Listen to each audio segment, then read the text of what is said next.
അച്ഛാ, നാളെ പ്രചരണം തുടങ്ങുകയാണ്. നമ്മുടെ എസ്റ്റേറ്റിലെ സമരം അവസാനിപ്പിക്കണം. കാരണം അവരും ഈ നിയോജക മണ്ഡലത്തിലെ വോട്ടർമാരാണ്. മിനിമം കൂലി 11 രൂപയല്ലേ അവർ ഡിമാൻഡ് ചെയ്യുന്നുള്ളൂ. നമുക്ക് 12 രൂപ വെച്ച് കൊടുക്കാം. മിനിമം കൂലി 12 രൂപയോ? എന്തിന്? വിട്ടിത്തം പറയായിരിക്കും. വിട്ടിത്തം അല്ല അച്ഛാ.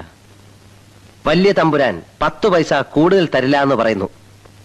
അച്ഛൻ എതിർത്തിട്ടും 2 രൂപ കൂടുതൽ തരാമെന്ന് പറഞ്ഞ് ചെറിയ തമ്പുരാൻ സമരം അവസാനിപ്പിക്കുന്നു.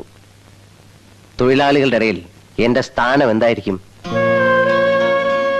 തന്നെയുമല്ല, എന്റെ എതിർ സ്ഥാനാർത്ഥിക്ക് ബന്ധമുള്ള തൊട്ടടുത്ത തോട്ടത്തിൽ 11 രൂപയെ മിനിമം കൂലിയുള്ളൂ. നമ്മൾ 12 ആക്കിയാൽ അടുത്ത തോട്ടത്തിൽ തീർച്ചയായും സമരം വരും.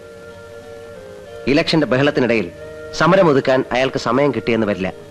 അതും ബാലറ്റ് പേപ്പറിൽ എനിക്ക് ഗുണം ചെയ്യും.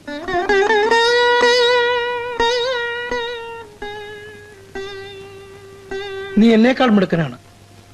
ജയൻ വന്നില്ല അല്ലേ? ഞാൻ നിന്നോട് പറഞ്ഞില്ലേ അവൻ വരില്ല എന്ന് പറഞ്ഞു? എടാ, ഞാൻ വിളിച്ചെന്ന് പറഞ്ഞില്ലേ? ഒക്കെ പറഞ്ഞു. എടാ, അവൻ നമ്മുടെ എതിർകക്ഷിയാ. ഫ്രണ്ട്ഷിപ്പിനേക്കാൾ വലുതാണല്ലേ അവന് പൊളിറ്റിക്സ്. മതിയടാ മതി. നീ എന്താ അല്ലിമലർക്കാവ് പെണ്ണ് കാണാൻ പോവാ? അവിടെ അണികൾ കാത്തിരിക്കുന്നു. ആ വാ.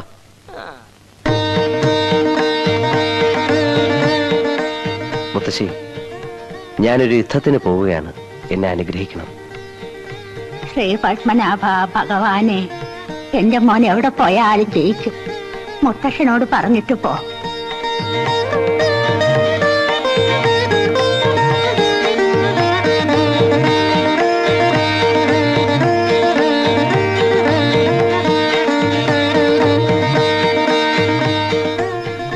ശ്രീ പത്മനാഭനെ അനുഗ്രഹിക്കട്ടെ.